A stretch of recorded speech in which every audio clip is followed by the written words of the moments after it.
And our final news item in our headline segment on this edition of CMS Connected has to do with WordPress.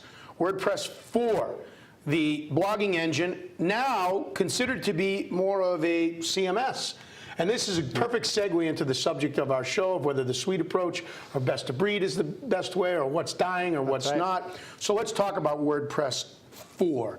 It not only powers blogs, but according to this article in Infoworld.com, it is a CMS system, a social hub, a discussion forum, a feedback tracking system, an e-commerce solution. WordPress, of course, very popular. Your thoughts about how WordPress has evolved and what WordPress 4 is. The title of this article is WordPress 4 Plugs In, Turns On, and Grows Up. Is it growing up? So WordPress is definitely growing up, and it has grown up for quite some time in terms of its capabilities. I think as a product, though, its base still is the notion of the kind of the best of breed.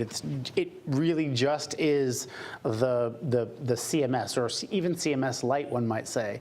But the environment around WordPress, some of the capabilities that you can bring on, like e-commerce. So e-commerce is not part of WordPress 4. This kind of article makes it sound like it is. It's not, but there are certainly a number of e-commerce options that plug in really well with WordPress. So the WordPress Plus kind of an environment does give you quite a nice, robust environment for yourself to be able to kind of go build your digital experience based on that. I still say that it's for the kind of smaller players. To be honest, at Digital Clarity Group, we have WordPress today and use its capabilities, but we do already, even ourselves, we have to have an awful lot of plugins to kind of do what we need to be able. So Scott, final question on WordPress. This story on Infoworld.com says this, that with each new revision, WordPress comes a bit closer to being a general content publishing framework that businesses and enterprises could adopt. Yeah. Can they?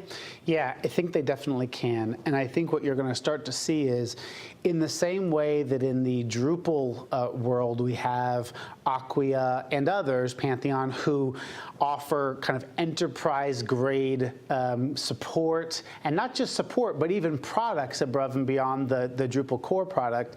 I think you have the same thing in the WordPress world, and it's also owned by the founder of WordPress, and that is Automatic. And Automatic, to date, has really mostly offered this VIP, this notion of VIP, which is geared towards enterprises, Butch, but it's thus far been mostly all about services. I think you're going to start to see them extend the platform to include other capabilities, as Acquia does for the Drupal world, where they have more enterprise options as well for them. All right, he's Scott Lewer. I'm Butch Stearns. That is our news headline segment on this edition of CMS Connected.